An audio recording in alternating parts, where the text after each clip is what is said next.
Hello and welcome to Chicago Reacts. My name is Lauren and today I am looking at a Christmas video. Rare Exports, the wildest Christmas movie you've never seen. This is by Ryan Hollinger. I have absolutely no idea what to expect here. Like at all. I'm curious, I'm interested, but someone suggested that I take a peek at this and watch it. Because I've been looking for some Christmassy or holiday things to do in the next few days until Christmas, because I waited really long time to actually ask about it. So sorry, that was my bad. I forgot Christmas was about to happen.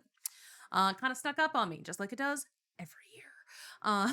But in any case, I am going to watch this Christmas movie review, I suppose. I'm looking forward to it. Let's begin. VPN.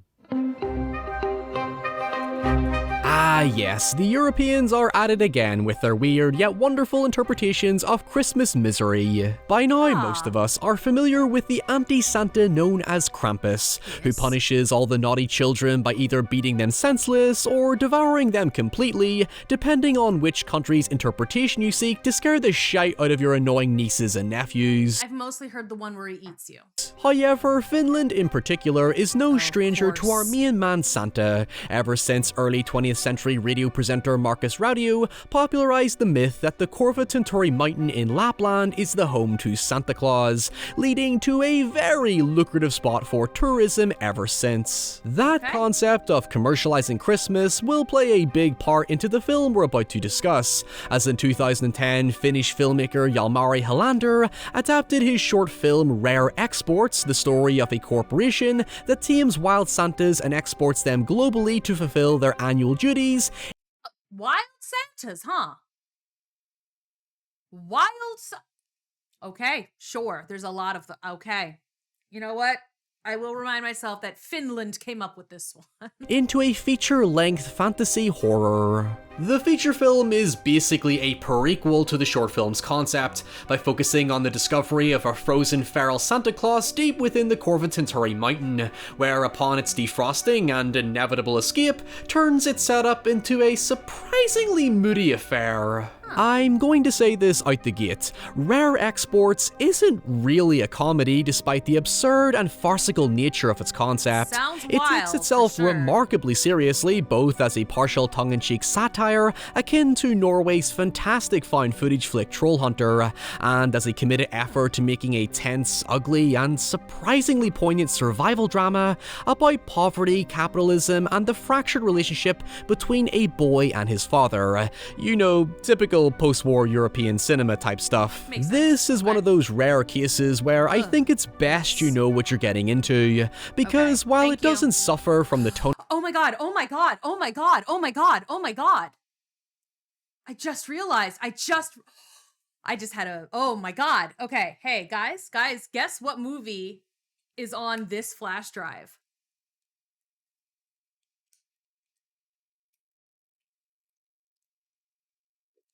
My friend told me I should watch Rare Exports and said no one, I just remembered that that's what's here. It's literally right here on my desk because I was going, that's so funny. Okay, well, I'm going to watch this and and look at what I'm getting into, I suppose. Sorry, Chris. Tonal whiplash of some oddball horrors putting on a straight face to hide their conceit. And then if you want me to do it, I will, at least for patrons, do a viewing of it, I guess.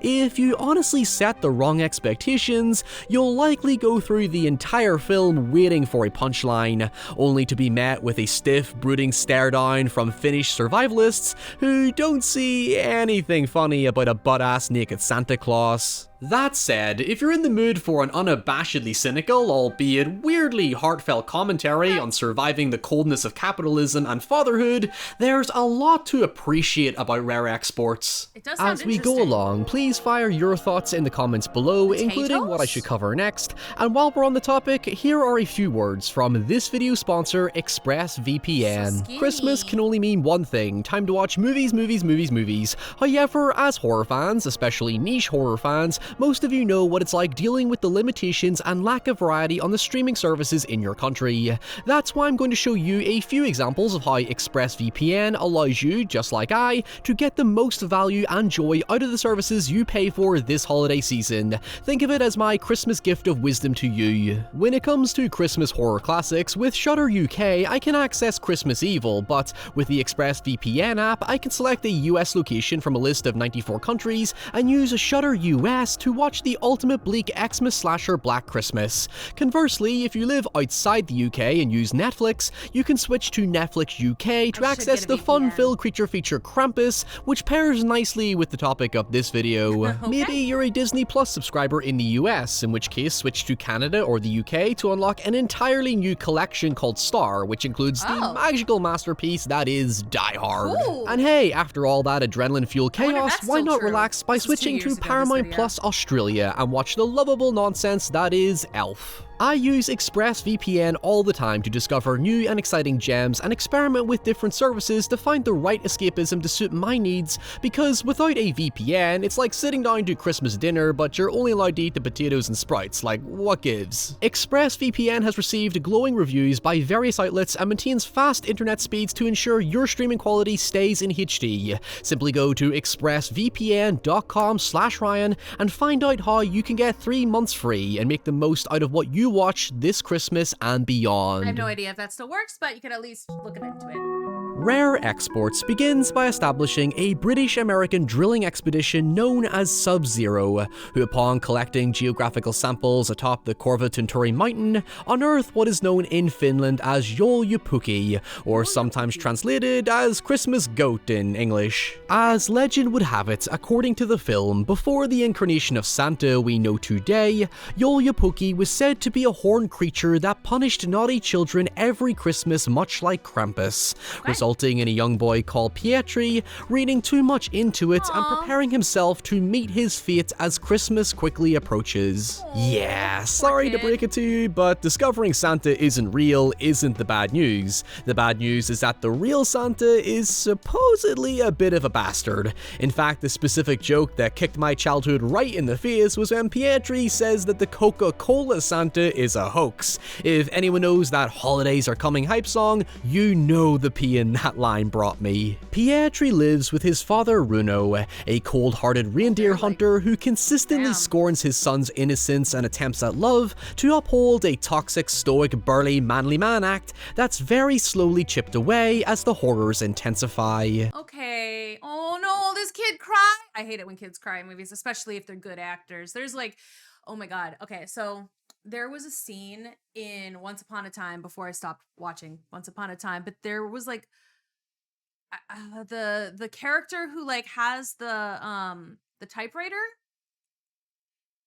I don't remember really his name. I remember that he had a typewriter and he was kind of a bit of a bastard as an adult, but like when we got the flashback to like his dad abandoning him or something as a child, I don't remember exactly what happened, but like I remember that kid like was so good. I was so sad. He was so upset and he was so sad and it was so well acted and I like lost my mind. Like that kid was so good. So it's like to the point where like literally I remember the child and like I remember him being so upset, but I do not remember why. I think his dad abandoned him, but I don't remember why. I don't remember anything about it other than like how upset the kid was, and then he was kind of a dick when he was older. Like I don't remember anything but how much the kid upset me. Anyway, tangent over. Seriously, this asshole makes Kratos look like a sensitive father. Damn. He's relentlessly blunt and nihilistic, even going as far as to wish his own son would just disappear after Pietri asks him how he'd feel if Pietri did no longer exist.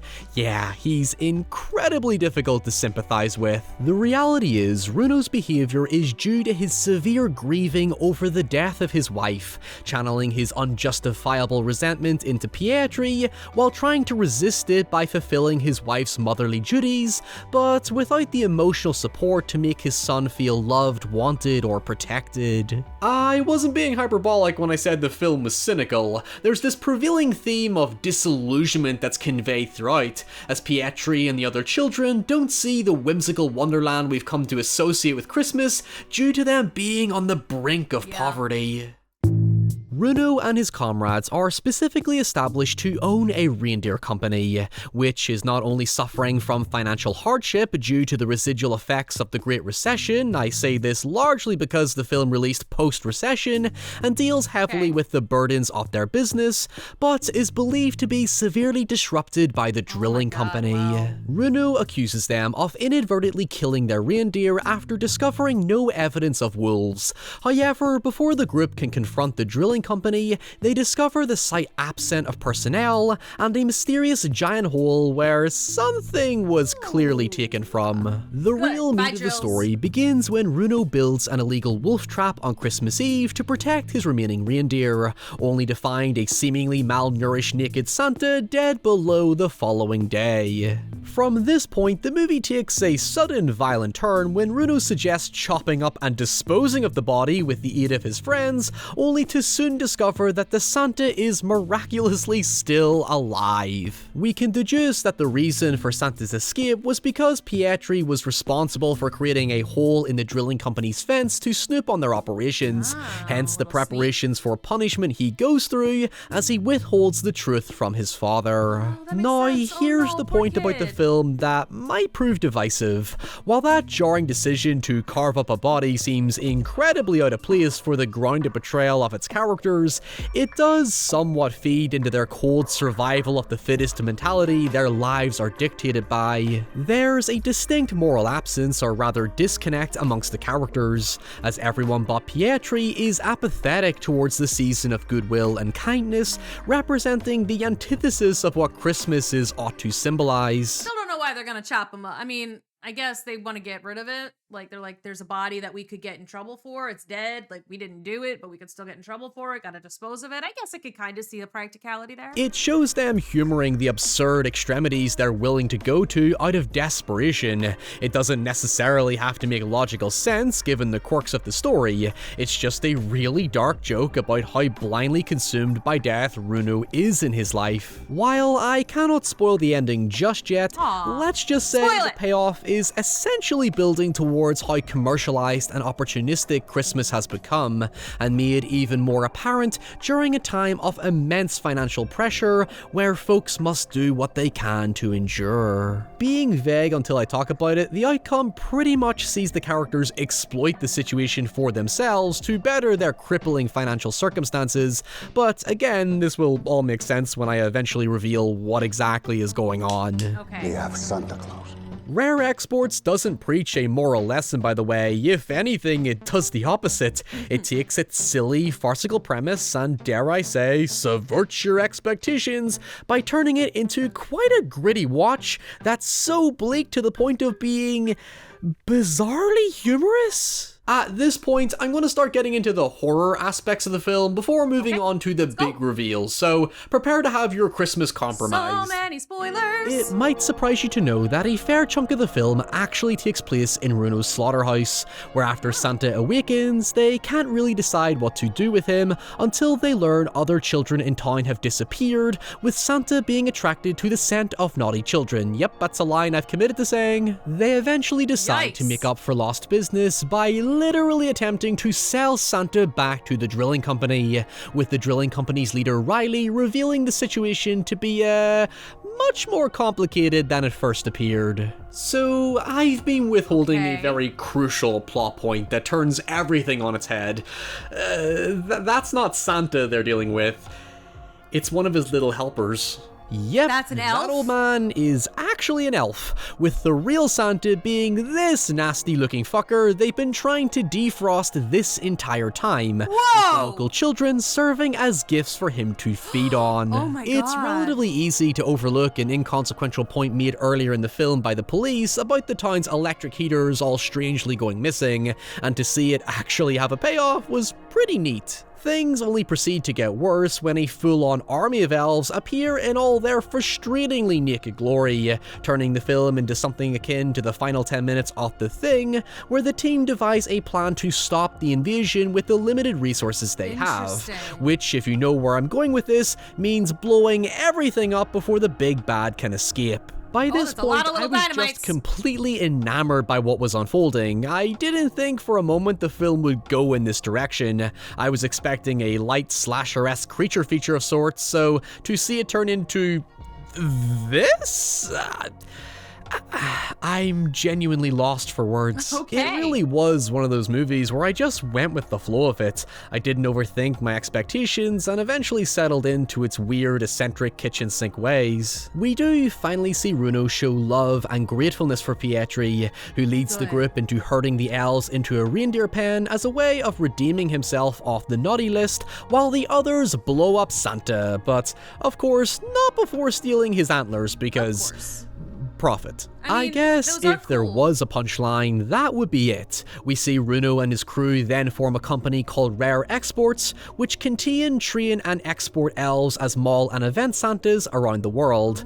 I mean, it's technically slavery, right? Because the elves don't seem to have a choice in the matter. I mean, yeah, sure, they're given a new purpose after their master was obliterated, and but nice. I couldn't overlook how dehumanizing it clearly is. Seeing Pietri and Runo finally be this happy father-son duo working together in harmony is great and all, and their community have escaped their grind and poverty, but exploiting an elderly workforce who looks so disheveled and malnourished sort of puts a bit of an awkward and hilariously dark twist on the spirit of Christmas.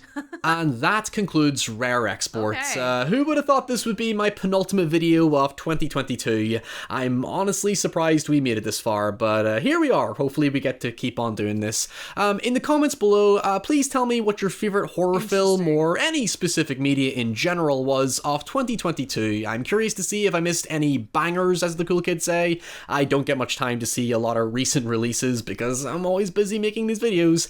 And until next week when we hit the final video, stay safe, stay away from sinister looking elves, and I'll see you all very soon.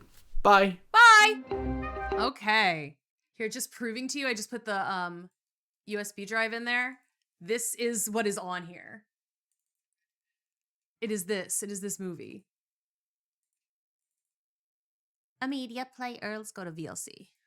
I just want to just prove to you that this is what's here because I totally forgot that this was happening. Oh my God, it's right, this is it. Look at that, it's this. Anyway, just proving to you that I do in fact have this movie on my desk right now. And you know, if you want me to watch it, I'll watch it. I'm willing to. It'll be come out and it would come out after Christmas probably, or on Christmas on Patreon maybe. I don't know.